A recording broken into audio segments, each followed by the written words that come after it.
morning, everyone. Bom dia, and thank you for joining us today. I'm Jason Marzak, Senior Director of the Adrian Arce Latin America Center at the Atlantic Council. Welcome to today's conversation on Brazil's path ahead in an election year.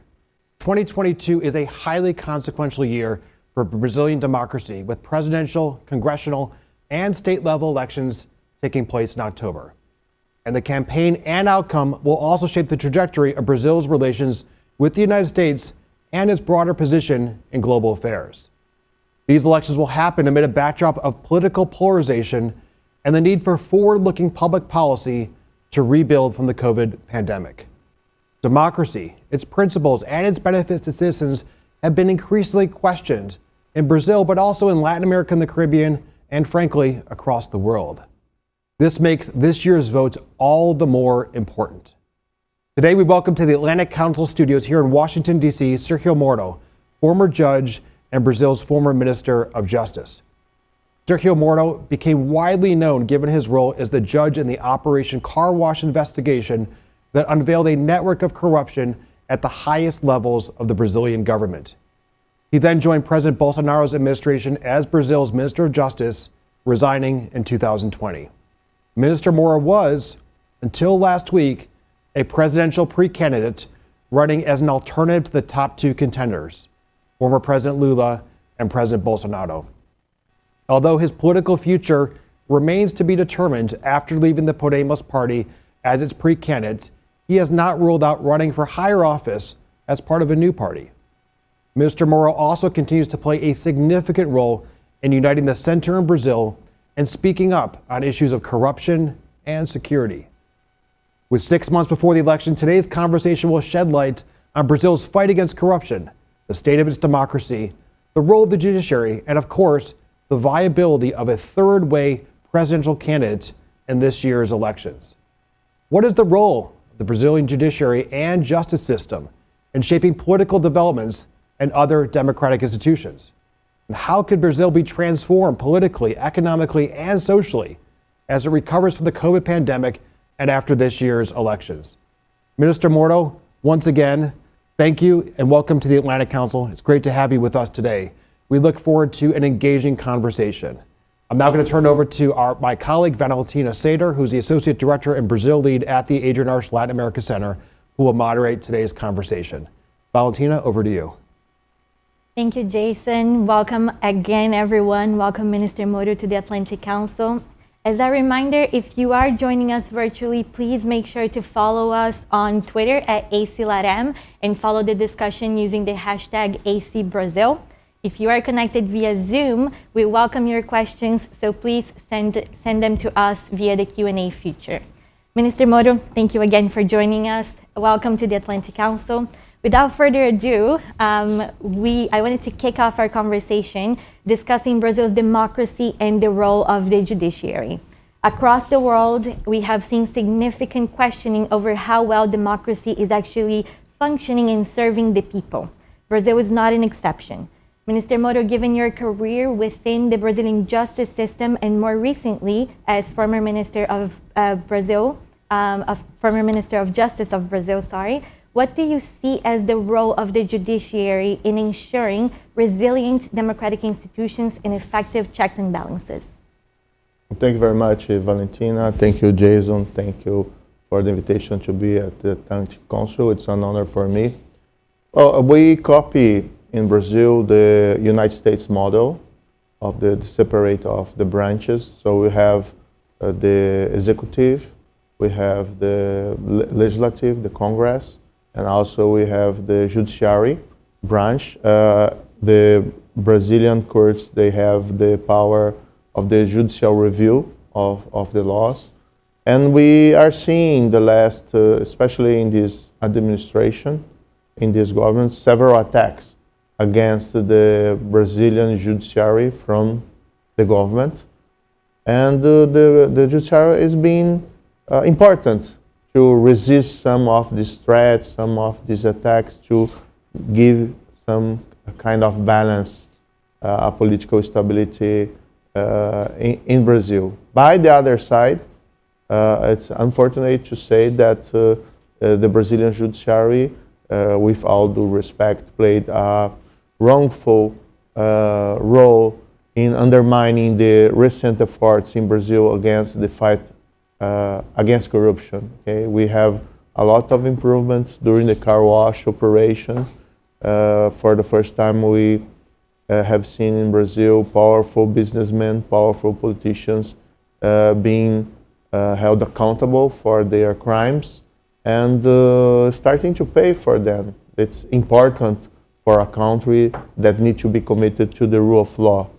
But in the last 2 years, we start to see, especially by part of our Supreme Court, the overruling of some of these convictions, based usually in technicalities, and sending, in my opinion, the wrong message to the people and undermining the recent efforts against corruption.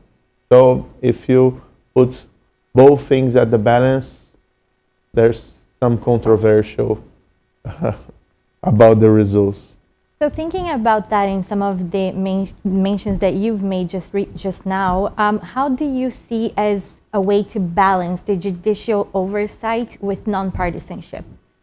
So ensuring that there is a nonpartisanship, a neutrality in a way in doing this judicial oversight and making sure that the rules are followed and the judiciary is functioning properly.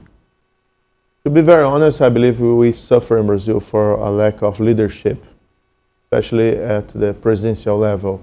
If we have a good president, he would probably make good choices for justice to the Supreme Court, and then the Congress also needs to play a more strong role in making the screening of the candidates.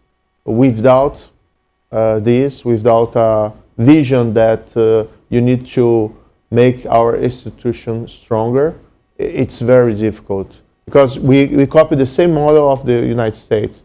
The president chooses a candidate and present it to the Senate, who approve or not the nomination. In Brazilian history, the Senate never refused a candidate. So this seems that not that proper. We have some candidates that have been reproved in the beginning of the last century, but it was very particular situations. For example, the nomination of a medicine and not a jurist for the Supreme Court. So, and the other point, I believe, this is not only about the judiciary, okay? For example, for our regulatory agencies, also I believe it's lacking a little bit more of institutional vision about the importance of having autonomy agencies, autonomy, even state-owned companies. We are seeing now another change of the CEO of Petrobras in Brazil. This brings instability for the company and for the country. We have in this administration 3 directors of the federal police, and they are changed without giving proper reasons. So, well, what's going on? Elections across the world have been characterized by significant disinformation and misinformation. How has disinformation further increased polarization in Brazil? How does it threaten democracy? That's a very good question. Well, we need to have fair elections. And part of the democratic process involves the necessity to have the truth of the facts. Of course, sometimes there is space for some kind of dispute about the facts, and people have different opinions. This is part of democracy. But what we are seeing, not only in Brazil, but all over the world, is the spread of fake news. For example, in Brazil, some people used to say that I'm a kind of CIA agent because of my work at the car wash operation that affected the Workers' Party from the left. But it was just a coincidence because the Workers' Party was in power during the corruption scandal. But this is kind of exotic but it's the kind of thing that circulates through the social media. And well, this should not happen. Even the president sometime, the candidate, the former president Lula, used to say things like that. So, well, you need to have a commitment with the facts and with the truth. There was John Adams, I believe, who said facts are stubborn things. But in this new age of the social media, sometimes it's difficult to endorse the facts. So thinking about that, the Brazil Supreme Electoral Court recently increased cooperation with social media platforms to counter disinformation ahead of this year's elections in October. What are some ways that the judiciary can enforce those, and what are some ways that the judiciary can actually make sure that this disinformation is not so widespread? This is a difficult task. Probably the courts need to have a more, you can say, a stronger approach about punishment. The problem is it's very difficult to avoid the spread of fake news. This happens so quick, and it's difficult to reach the courts with a proper measure in a proper time.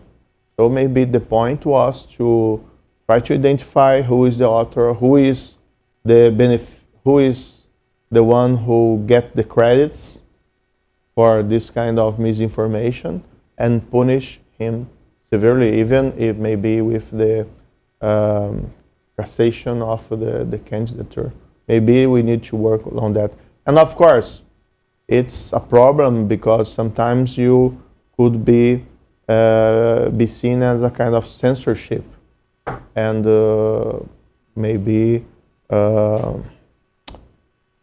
forbidding the legitimate discussion about public policy. Minister Moro, we've spoken about the role of the judiciary in the threat of disinformation to a healthy democracy, and you mentioned the car wash operation, so I wanted to turn a little bit into the corruption field. Corruption is a threat to the well-functioning of democratic institutions and the assurance of the rule of law. What were some key steps taken during your time as Minister of Justice to fight corruption in Brazil? And in what ways can Brazil continue to address potential sources of corruption and promote transparency in governance? Well, when I was Minister of Justice, I presented a bill before the Congress called the Anti-Crime Project, Anti-Crime Bill. We had there several measures that were important to strengthen the enforcement of the law against corruption. I guaranteed during my term the autonomy of the federal police from the government. Of course, the government could influence in certain way the work of the police. So, for example, I defined some goals for the federal police. We need to focus on the fight against corruption, organized crime, and environmental crime. During my term, I guarantee that they only have this kind of general mandates, because the Ministry of Justice could not be involved in specific investigations. Because when you do that, this became dangerous because there could be a political use, especially in investigations involving corruption. So I guarantee the autonomy of the federal police. That's also one of the reasons why I left. When the president decided to interfere in the federal police without a proper cause. Of course, you could change the director of the federal police, but you need a proper cause for that. Then I decided to resign. Of course, there was also, before of these moments, strong disagreements with the president with several issues, but that was the point that I need to go. I need to leave. Something that we could do, for example, mandates for the director of the federal police. I believe it's important, like you have here in the United States for the director of the FBI. We need to eliminate the stand privilege, called in Brazil foro privilegiado. This work as a protection a shield for congressmen, for ministers, for the president against accountability.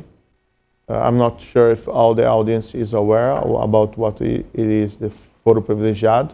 It means that any charge, any investigation against a congressman in Brazil, for example, needs to be done before the Supreme Court and through the Attorney General.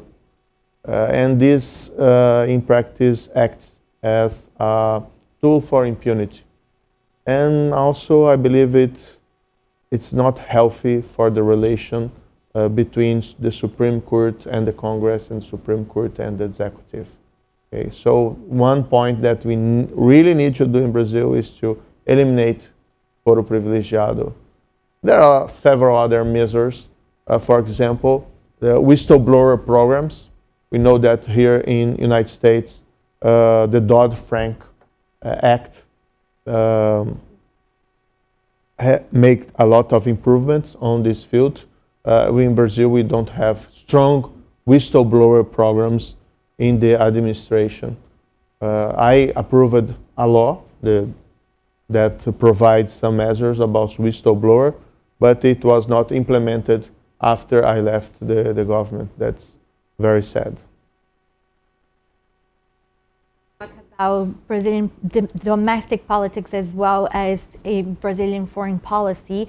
In the lead up to the elections in October, a lot has been said about the current state of the Brazilian government and the Brazilian economy. The country is experiencing high levels of inflation, poverty, and inequality. Minister Moro, you've mentioned that you see Brazil's biggest problem as being inflation.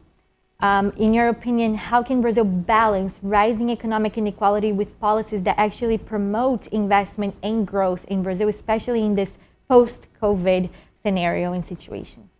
No, this is a challenge, but when you walk through Brazil, and I was doing my pre-campaign, we talk to the regular people, and the major reason of complaint is the inflation. We know that it's a world phenomenon, but the rates in Brazil are very high, and there are reasons, local reasons also for that, because the government now is spending much more money than it could. I believe we are now lacking some fiscal equilibrium in our budgets, and this is also helping to increase inflation. So the first step is to Brazil needs credibility, not only for people in Brazil but also for foreign investors and foreign countries. Nowadays, Brazil is not seen very well before the world community. So you need, in my opinion, a new government with a clear agenda for modernization in several fields like economic growth, control of inflation, environmental protection, the rule of law, the fight against corruption. You need a complete change. Unfortunately, I don't see that this will happen with Bolsonaro or Lula, the actual other candidates running for the presidential campaign.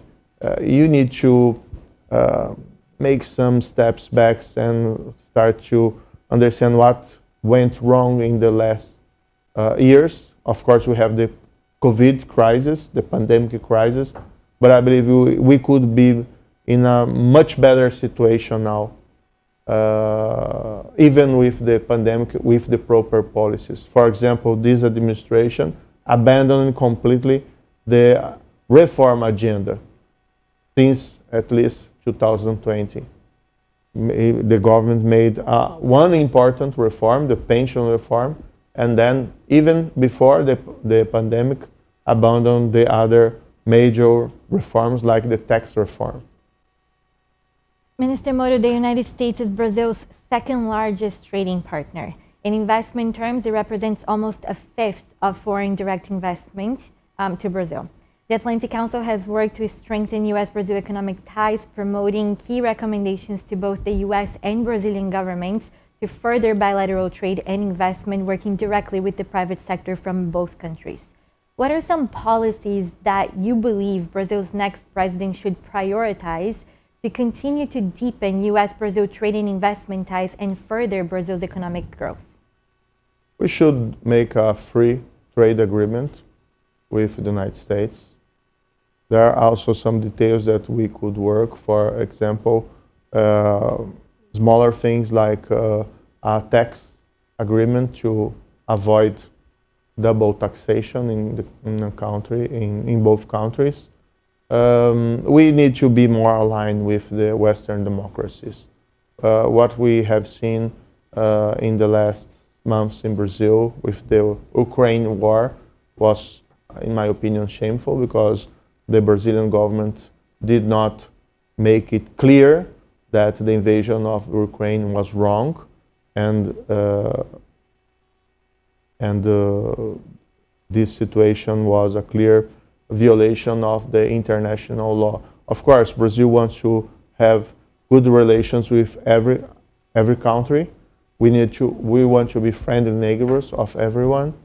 We want to trade with everyone, with China, with Russia, with United States.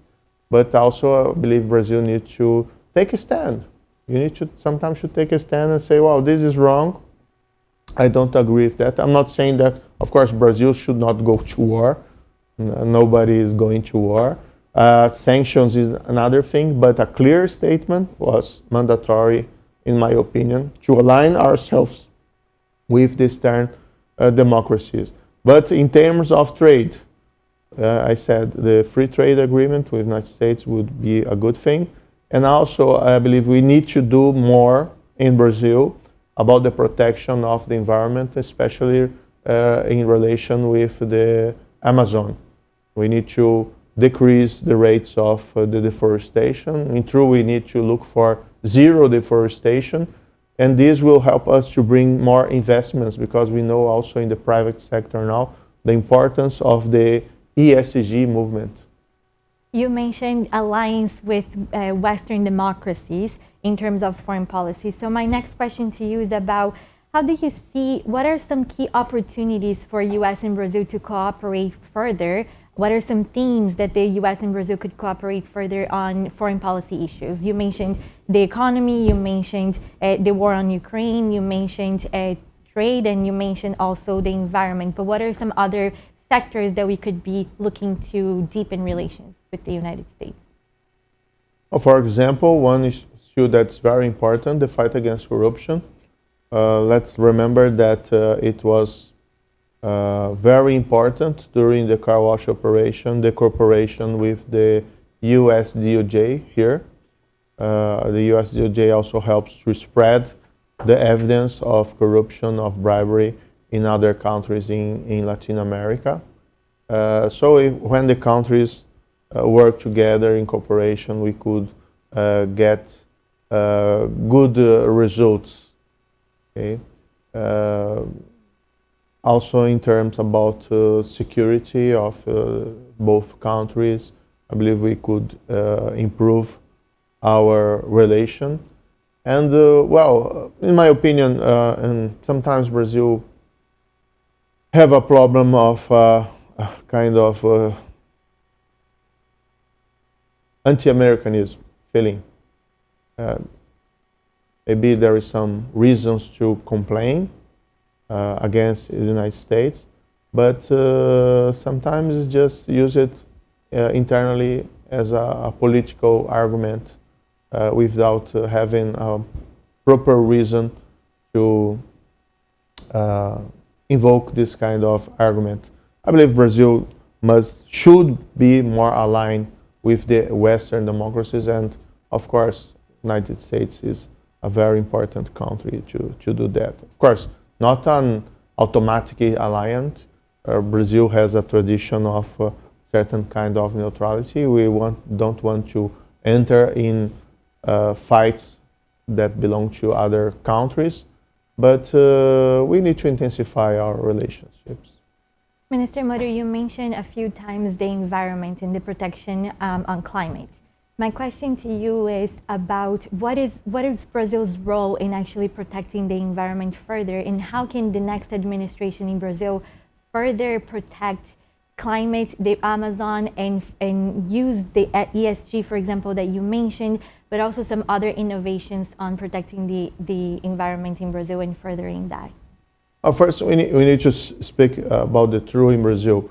Brazil is one of the countries which has great sources of renewable energy.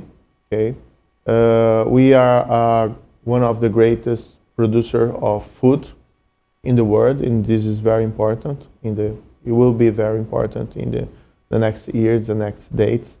Our agriculture that exports is not responsible for the deforestation of the Amazon. Okay.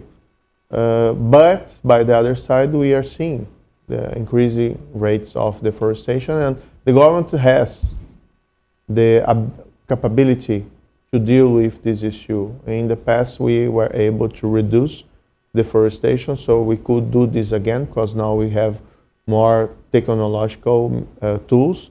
And I believe if Brazil do that and also change the speech, especially the speech of the president, Brazil could be a leader in the world, not only in sustainable development, but also in as a producer of food for the world. And this would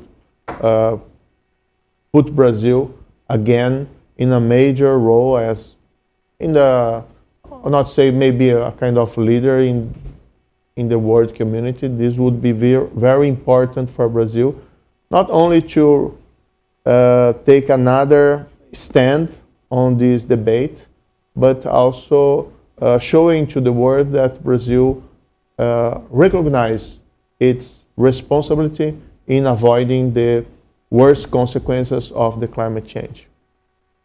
Minister Moro, now looking ahead to the upcoming elections in Brazil. Up until last week, you were a presidential pre-candidate, ranking third in voter intention polls.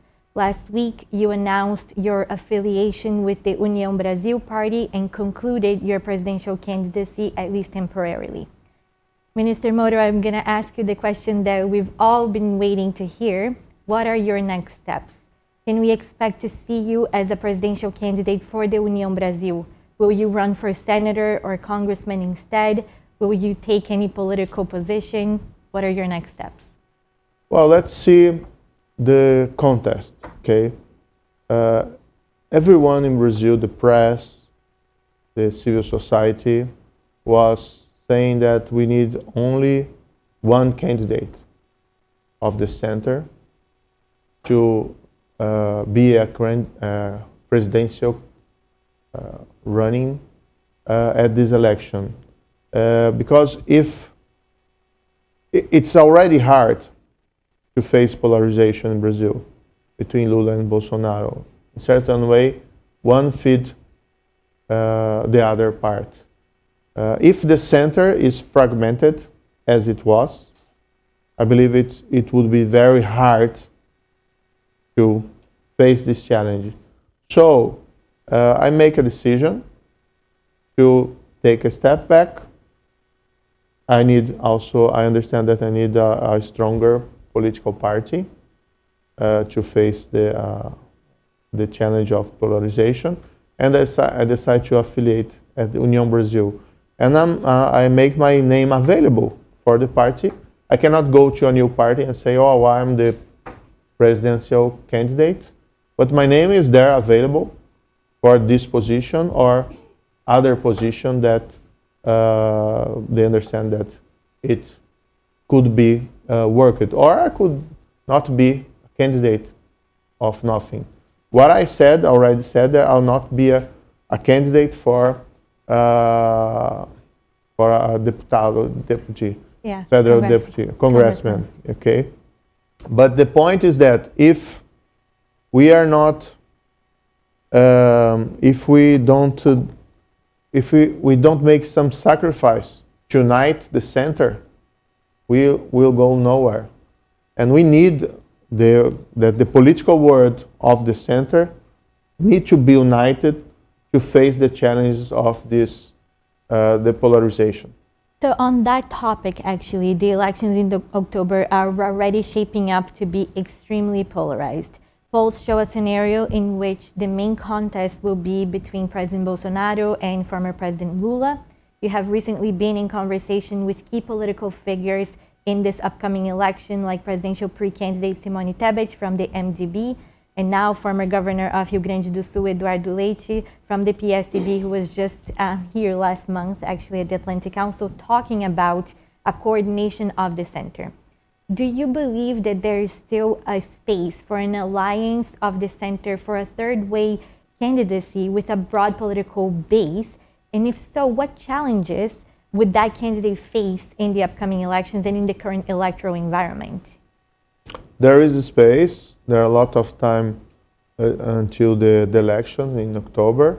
You could feel in Brazil that neither of the other candidates of the extremes are probably a first choice of the majority of the population. Usually when you talk, well, I will vote to Bolsonaro because I want to avoid Lula, or vice versa.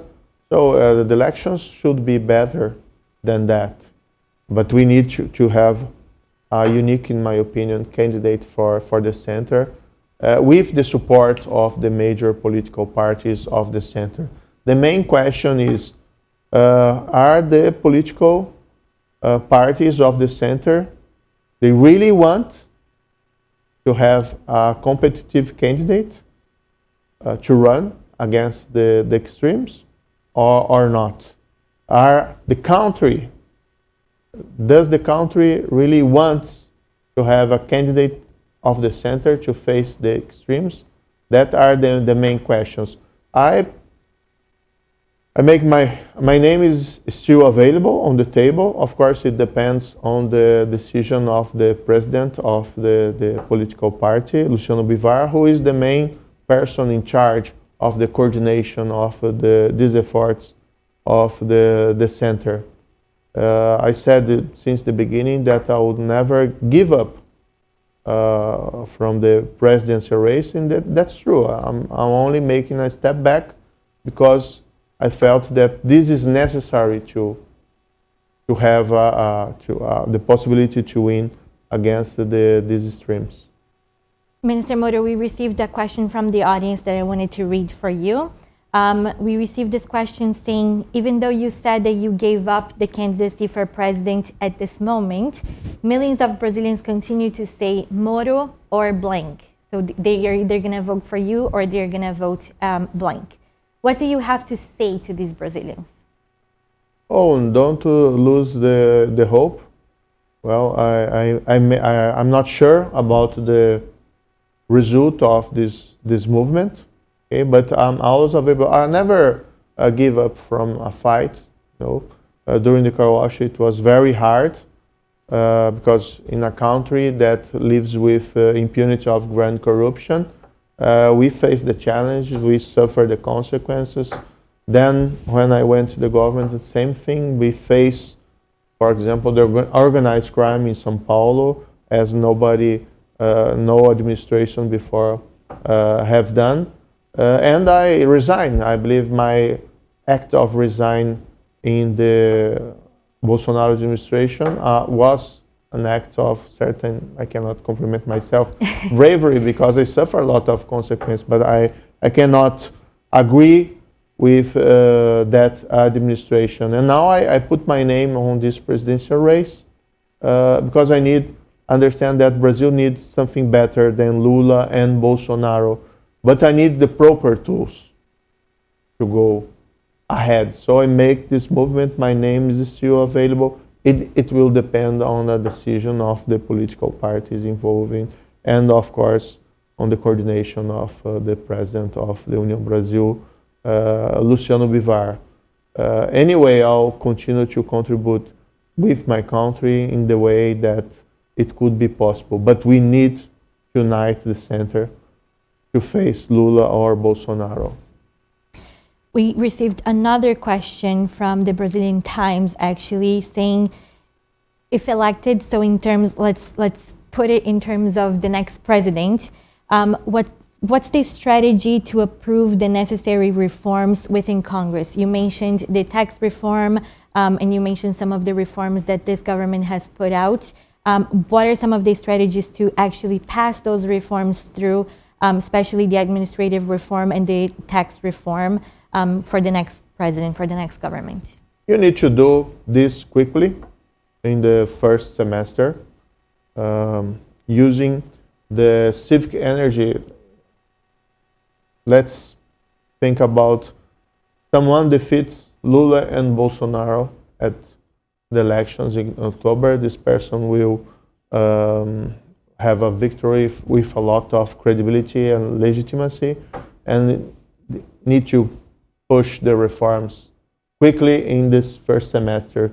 My strategy for that, you need to combine not only the economic reforms, but you need to, I was speaking about a ethical package that need to be presented with tax reform and with administrative reform. This ethical package would include the end of the elimination of the foro privilegiado, for example, the establishing a term for the director of the federal police. I believe this is very important. The end of the re-election for the president. Okay, this needs to be done because it did not work in Brazil. We are seeing this situation now that a former president and the actual president, they are running against each other in this election.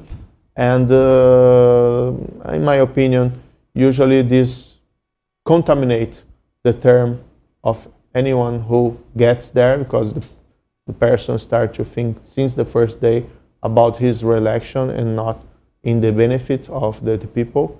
We are seeing, for example, not only on the federal government, but on the state level, several governors spreading expense, looking for tax benefits for companies, usually to win the elections in this year. So you are sacrificing the healthy of your budget to gain the elections. This is not a very good thing, because there is the next year. And the same is happening in the presidential campaign. So this ethical package, it would give to the president this necessary strength to go ahead with the other reforms. And I'm a true believer in that the economic growth depends on the quality of your institutions. So it's not only making changes in taxes, it's not only making changes in the administration. You need to do more. You need to send a message to the people that you need a different country with rule of law, with the fight against corruption, a country that looks for equality to the people, not only in benefits, but also in the sense that no one should be above the law. This is lacking in Brazil. And to conclude, Minister Moro, I would like to look ahead beyond the elections. Regardless of who will be Brazil's next president in this year's elections, Brazilians will also choose congressional representatives and state-level representatives. With over 30 political parties, how can Brazil's next president work with all groups to ensure the country's governability and reduce fragmentation? Probably need a political reform in Brazil. This is so messed. All these parties, they are more worried sometimes with gaining its political space. Of course, that's what politicians do, but with so many parts, it's really difficult. So that's the reason that we need a strong leadership in Brazil, but strong not in the wrong way. Strong in the way with a person committed with reform and with the rule of law. Probably in the future, this should include a reform in our political institutions, trying to reduce the number of the political parties and strengthen the internal rules for more fidelity at the votes before the Congress. Is this something that, if taking a political position, whatever it may be, would that be a priority for you? Of course, of course. I'll continue to fight for my country in any position, with a mandate or without a mandate. Now, as I said, I'm playing the game. I'm still in the game, okay? But I understand the necessity to have a unique candidate of the center. Anyone is better than Lula and Bolsonaro. I believe, and the poll shows that I'm the most competitive candidate. The question is that is the country ready for what we propose for it or not, or if it desires still Lula or Bolsonaro? And sorry to say that, how the degeneration of the institutions that come with both. So I guess let's see what happens next. Let's see your next moves and what ends up happening with the Brazilian elections that will take place in October this year. With that, I would like to conclude our conversation by thanking you, Minister Moro, for your time, for your insights and reflections today, for coming to the Atlantic Council. We at the Adrian Arce Latin America Center will continue to follow and analyze the developments ahead of the Brazilian elections this year, at this critical year for Brazil. So don't miss out on our upcoming event with presidential pre-candidate Ciro Gomes on Monday, April 11th. We look forward to seeing you there. Thank you all for joining us today. Have a great day. Thank you, Minister Moro, once again.